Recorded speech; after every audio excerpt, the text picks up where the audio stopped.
Punya banyak subscriber dan banyak penonton adalah impian setiap konten kreator di YouTube. Sebuah channel bisa menjadi besar, tentunya channel tersebut harus mempunyai identitas yang jelas dan fondasi channel yang kuat. Sama halnya seperti kita membangun rumah, kalau fondasi rumah kita itu apa adanya, tidak dirancang dan tidak penuh persiapan, maka bisa dipastikan rumah itu berdiri tidak tahan dalam jangka panjang. Berbeda dengan kita membuat fondasi rumah dengan perincian dan persiapan yang matang, maka kemungkinan rumah itu akan kokoh dalam jangka panjang. Sama halnya dengan sebuah channel, pentingnya fondasi channel kalau memang ingin channel kita itu berkembang dan punya banyak subscriber. Nah, di sini saya akan memberikan beberapa pertanyaan yang berhubungan dengan fondasi channel itu sendiri. Teman-teman coba jawab sendiri, apakah fondasi yang saya sebutkan sudah ada pada channel teman-teman.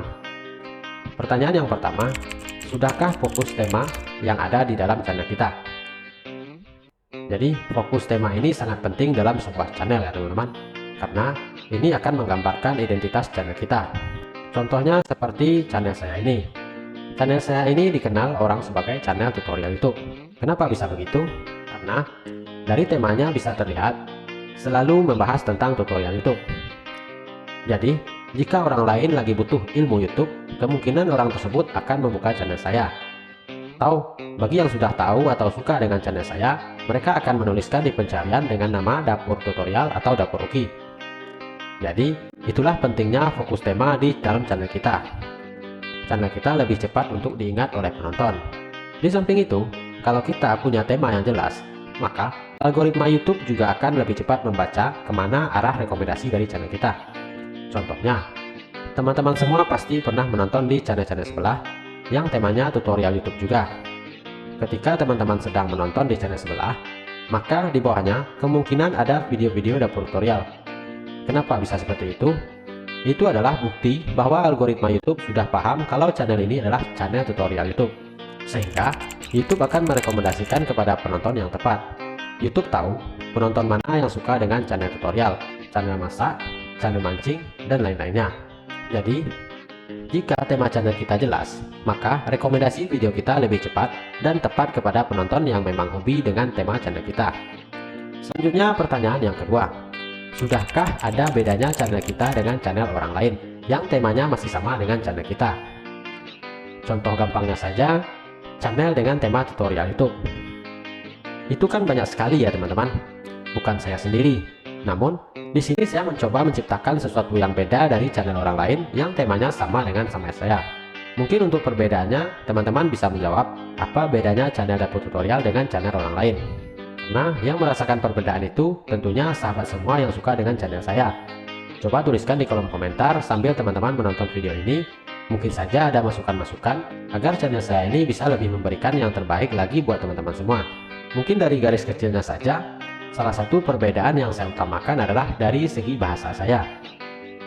Bahasa yang saya berikan untuk teman-teman di sini adalah bahasa yang sangat sederhana, agar lebih mudah untuk dipahami dan penyampaiannya juga mudah dimengerti. Saya tidak menggunakan bahasa Inggris ataupun bahasa yang terlalu tinggi di sini. Jadi, pastikan channel kita punya perbedaan dari orang lain, terutama dari channel-channel yang temanya sama dengan channel kita.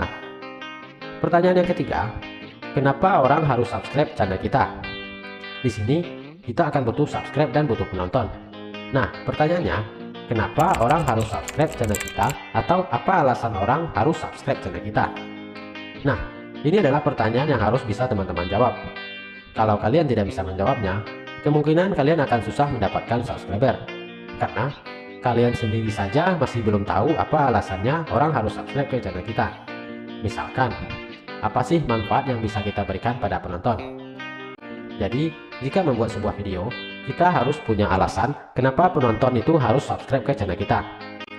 Nah, sekarang pertanyaan yang keempat, sudahkah kita punya target penonton yang jelas? Ini perlu dipahami, target penonton ini sangat penting ketika kita membuat sebuah video. Kita harus punya target penonton video kita. Video yang kita buat ini targetnya untuk siapa? Untuk ibu-ibu rumah tangga kah? Untuk bapak-bapak atau untuk anak-anak? Jadi, sesuaikan dengan tema video kita. Kita harus tahu siapa target penonton kita. Karena orang yang kita targetkan tadi adalah calon subscriber kita. Karena di sini kita butuh subscriber. Contoh, channel masak, tentu targetnya ibu-ibu rumah tangga. Konten mainan, targetnya pasti anak-anak. Tema film drama seri, bisa ibu-ibu, bisa juga remaja. Jadi kita harus memikirkan target penonton kita. Jika kita membuat channel dengan tema A misalkan, banyak nggak kira-kira yang suka dengan tema channel ini? Atau tema B, apakah tema B ini cukup diminati orang atau tidak? Jadi kita harus pikirkan terlebih dahulu, tema ini viral atau tidak, banyak peminat atau tidak dari tema yang akan kita buat. Contohnya channel tutorial. Kenapa saya memilih channel tutorial? Yang pertama adalah bagian dari hobi. Yang kedua, saya cukup memahami dan menguasai tema ini. Dan yang ketiga, tema ini cukup dibutuhkan banyak orang di dunia YouTube. Jadi target penonton itu sangat penting. Orang yang kita targetkan tersebut bisa jadi suatu saat dia akan subscribe ke channel kita. Karena beberapa hal tadi, pastinya mereka punya alasan kenapa harus subscribe ke channel kita. Mungkin saja apa yang mereka butuhkan mereka dapatkan di channel kita. Jadi sudah sangat jelas, beberapa pertanyaan tadi harus kita jawab sendiri sebagai fondasi untuk channel kita. Kalau keempat fondasi tersebut sudah kita terapkan di channel kita, kemungkinan kita akan lebih mudah mendapatkan penonton dan juga mudah mendapatkan subscriber. Baiklah, semoga tutorial ini bermanfaat buat teman-teman semua. Ikuti terus channel ini, insya Allah saya akan terus berbagi ilmu seputar YouTube, khususnya YouTuber pemula. Sampai jumpa di video berikutnya. Assalamualaikum warahmatullahi wabarakatuh.